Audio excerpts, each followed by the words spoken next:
the progressive endgame of top-down, bottom-up, and inside-out. They've been trying this for 100 years to dismantle America as a global power. When they first started, they didn't hate America so much. They really thought that they could just transform it and make it into something really uber strong. But now they want to dismantle capitalism, the free market, and America. Set things right. Progressives and the elites like Bloomberg and Soros and Buffett, they believe they know better than you. And they believe they are going to set themselves up as the kings.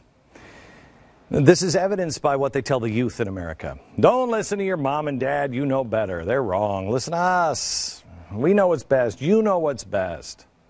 Bill Ayers was in Minnesota State and he was given a visiting scholar status. Here's this guy he's a domestic terrorist. And this weekend he said this. If we want change to come, we would do well not to look at the sites of power we have no access to. The White House, even the Congress, the Pentagon.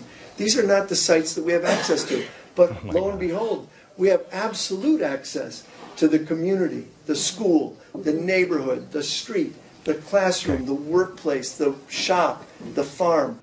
Got it. Listen to this. Access to the community. Yes, they have it.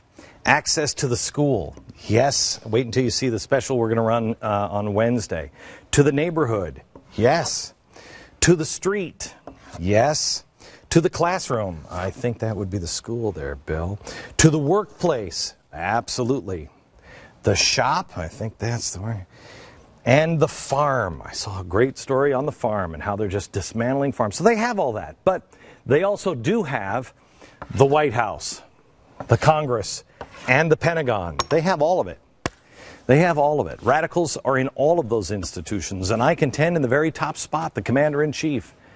They're going after the next generation.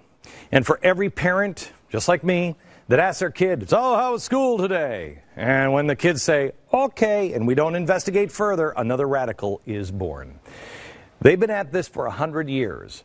And just because we assume everybody viewed America the same way we did, we're 100 years behind. But here's the good news. They don't win. They don't win because their real motive is eventually found out. They can only keep the charade going for so long.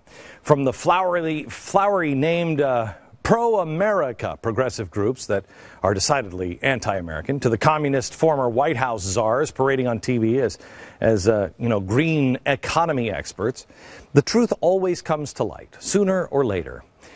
But usually there's a big struggle before it comes to light if we've waited this long. Evil has been trying to win since the very first day in the Garden of Eden.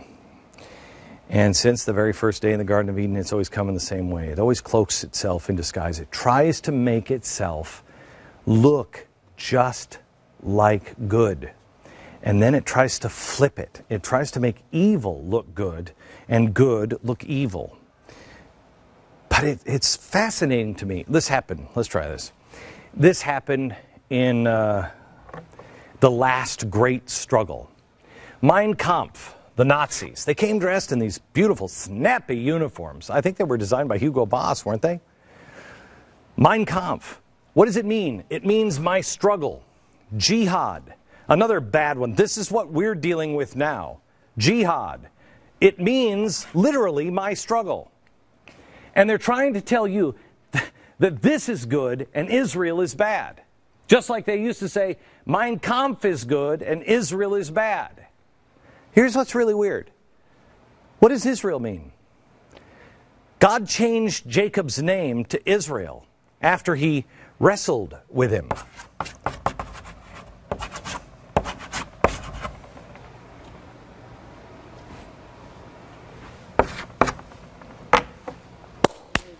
Struggle.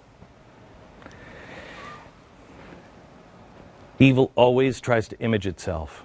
And it is this close, which is why so many people miss it. Don't miss it. God appreciates those who struggle with him. But the other side appreciates the struggle too.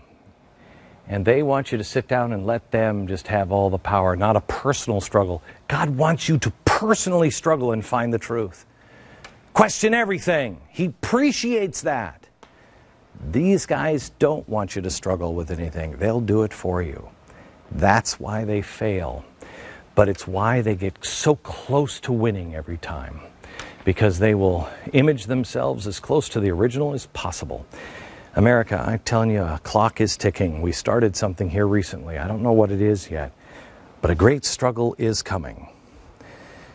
Do everything you can to make sure you choose and remain awake and on the right side.